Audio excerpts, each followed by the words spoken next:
Bonjour à tous. À peine avoir repris tous les championnats après la trêve de septembre, la vie passe tellement trop vite, le temps passe tellement trop vite qu'on va déjà être à la prochaine trêve internationale. Dans 3 ou 4 matchs, on va passer déjà à la trêve internationale du mois d'octobre. Moi je pense, si je devrais donner mon avis sur la trêve de septembre et un mois plus tard à peine, trêve d'octobre, je trouve ça scandaleux. Pour moi, on a eu une trêve en septembre, on ne devrait pas avoir de trêve au mois d'octobre, à peine un mois plus tard.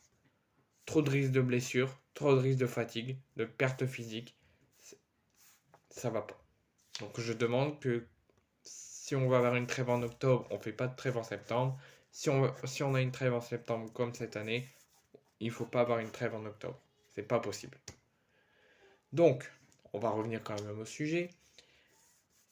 Dans quelques semaines, dans 3 ou 4 matchs de championnat, l'équipe de France doit faire son retour pour poursuivre les phases de qualification au prochain Euro en 2024 en Allemagne. 2 rencontres sont prévues. Le 13 octobre, déplacement aux Pays-Bas. Et le 17 octobre, au Stade de France, réception de l'Écosse. Donc le 13 octobre et le 17 octobre. Donc le 5 octobre, Didier Deschamps dévoilera sa liste. Donc le jeudi 5 octobre, les joueurs viendront le lundi qui suivront pour démarrer la préparation de ces 2 matchs. Donc après son succès face à l'Irlande et après la défaite face à l'Allemagne, l'équipe de France n'est plus très loin de valider son ticket pour se qualifier, terminer premier de son groupe et se qualifier au prochain Euro. Petite parenthèse, le match face à l'Allemagne était un match amical. 7 jours, à partir d'aujourd'hui, à peine une semaine avant l'annonce de la liste pour le prochain rassemblement de la trêve internationale du mois d'octobre de l'équipe de France. Didier Deschamps nous dévoilera dans à peine une semaine, à 14h le jeudi 5 octobre, sa liste de joueurs retenus pour les 2 prochains matchs qui nous attendent, soit le 13 octobre Pays-Bas-France et le 17 octobre France-Écosse. Ces 2 matchs seront dans le cadre des qualifications pour le prochain Euro qui nous officialisera quasiment sûr à 98% la qualif pour le prochain Euro dans un an en Allemagne. Voilà. Si c'est moi qui devrais dévoiler la liste pour le prochain rassemblement, voici ma liste que je mettrai, avec quelques nouveautés. Gardien de but, on garde pendant un long moment la jeunesse de Brice Samba et l'expérience.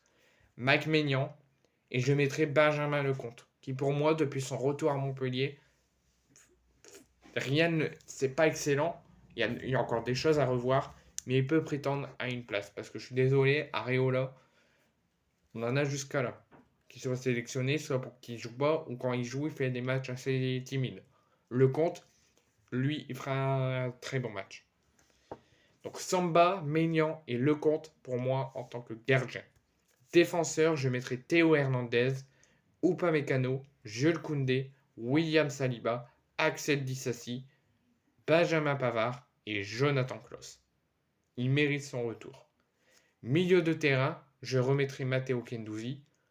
Ou si éventuellement, comme il vient d'aller à la Lazio, il doit encore s'adapter tout ça, et je connais pas les règles, s'il peut se déplacer quand il va en Italie, tout ça, je mettrai Verretou à la place de Kendouzi si c'est pas possible dû à son transfert en Italie. Sinon, je mettrai Kendouzi. Valentin Rongier, depuis le temps que je réclame qu'il soit sélectionné en A, il faut qu'il montre son expérience et le talent qu'il a pour avoir une carrière en bleu. Chouameni, Eduardo Camavinga et Boubacar Kamara. Attaquant, je mettrai Kingsley Coman, Kylian Mbappé, Olivier Giroud, Marcus Thuram, Antoine Griezmann. Et comme il faut un joueur supplémentaire, à ma grande tristesse, je mettrai Ousmane Dembélé.